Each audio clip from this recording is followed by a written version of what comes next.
Well, there's been a major update in Australia's efforts to enforce a social media ban for teens under 16. After a 6-month trial testing how well the technology verifies age, preliminary findings say the tools are robust and effective, but not all experts agree. Conflicting evidence found that children as young as 15 were repeatedly misidentified as being in their 20s, even 30s, with some leading authorities saying that it is doomed to fail. Yep, and for more, we are joined by clinical psychologist Dr. Danielle Einstein, live in studio. Good morning to you, Danielle. Now, you've actually helped shape this world-first legislation for raising the social media age. In your view, has it failed? No, it's a tremendous success. We are leading the world and we should be really proud of that. Our government should be really proud of it. Around the world, we've seen now people wake up and start to question tech use. In New York, we've got a bell-to-bell ban for schools. In Spain, there are paediatric guidelines coming out to show that 0 to 6 children should not have technology aside for supervised use. We can be really proud, and we've changed norms. Yeah. So we know you pushed for this initially. It seems that there's some work that needs to be done on the technology so that we've got greater accuracy. Yeah. But I want to get down to your comments where you've said the ban will fail unless we are looking at what is underneath that, part of that being screen addiction. What do you see the government needs to do?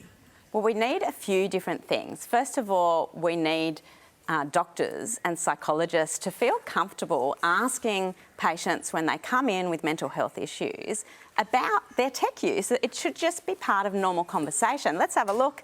How many hours were you on it yesterday? Because it is actually part of the way that we're trying to handle ourselves. And if someone has anxiety or depression and you miss it because it's not all right to ask about it, and the doctor's embarrassed or the person makes it seem as though it's not okay. And I don't mean looking in detail at how the person's spending their time on their phone.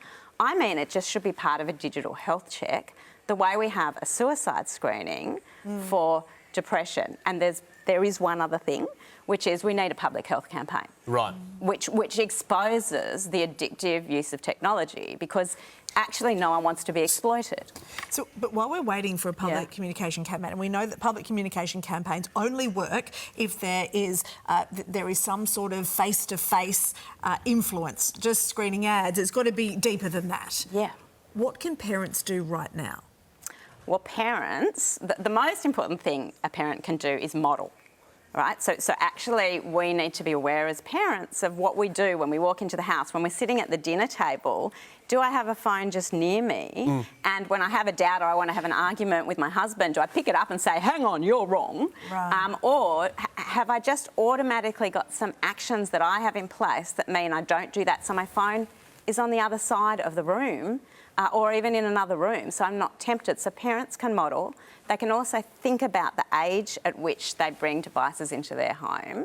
And I guess what will happen with the public information campaign is that the students, as well as parents, will all sort of recognise that this is not healthy for them and that they're losing rather than gaining.